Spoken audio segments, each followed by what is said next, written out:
કેશોદમાં commercial group અને વ્યાપારી વિકાસ મહામંડળ તથા લોહાણા મહાજનના સંયુક્ત ક્રમે એસપી ઠક્કરના સન્માનનો કાર્યક્રમ યોજાયો હતો। કેશોદના ડીવાયએસપી ઠક્કર સાહેબને એસપી તરીકે પ્રમોશન મળતા કેશોદના લોહાણા સુંદરવાડી ખાતે કમર્શિયલ ગ્રુપ વ્યાપારી વિકાસ મહામંડળ તથા લોહાણા મહાજનના સંયુક્ત ઉપક્રમે સન્માન સમારોહ યોજવામાં આવ્યો। એસપી ઠક્કર સાહેબે LLBનો અભ્યાસ કરી પોલીસ વિભાગમાં અલગ અલગ સેવાઓમાં જોડાયા હતા। કસ્ટમ વિભાગ તેમજ રેલવે, પોલીસ, PGVCL વિભાગ વગેરેમાં તેમની સુંદર કામગીરીને કદર રૂપે તેમને રાષ્ટ્રપતિ દ્વારા શૌર્ય ચક્ર અને પોલીસ એવોર્ડ એનાયત કરવામાં આવ્યો હતો। ઠક્કર સાહેબ કેશોદમાં ડીવાયએસપી તરીકે સેવાઓ બજાવી રહ્યા છે। તેઓને 31 મે 2025ના રોજ એસપી તરીકે પ્રમોશન મળતા કેશોદમાં અલગ અલગ સંસ્થાઓ દ્વારા તેમનું સાલ ઓઢાડી મોમેન્ટો આપી પુષ્પગુચ્છ દ્વારા સન્માન કરવામાં આવ્યું હતું। આ તકે કમર્શિયલ ગ્રુપના એડવોકેટ ડીડી દેવાણીને જણાવેલ છે કે ઠક્કર સાહેબ સામાન્ય લોકો સાથે નજીકનો નાતો ધરાવે છે, ગુનેગાર સાથે કડક હાથે કામ કરે છે, જેને લઈને આજે તેઓ લોકોમાં ખૂબ જ નામના અને ચાહના ધરાવે છે। ઉપરાંત તેઓ એક પોલીસ અધિકારી હોવા છતાં અનેક સેવાકીય પ્રવૃત્તિઓ કરી રહ્યા છે। જે કેસની ગુજરાતી સાથે રાજુ પંડ્યા, કેશોદ।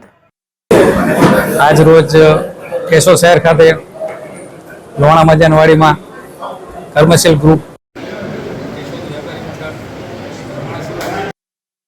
NGO દ્વારા આજરોજ મને નાયબ પોલીસ અધિક્ષકથી પોલીસ અધિક્ષકનું જે પ્રમોશન મળ્યું તેમાં મારો સન્માન સમારંભ રાખવામાં આવે, તેમાં તમામ જુદી જુદી સંસ્થાઓ હાજર રહી અને મારો ઉત્સાહ વધારેલો છે અને મારી લાંબી ફરજનું જે મને પોલીસ અધિકારીનું પ્રમોશન મળ્યું છે એ અંગે સન્માન રાખવામાં આવે અને તમામ કેશોદની જનતાનો હું આભાર માનું છું।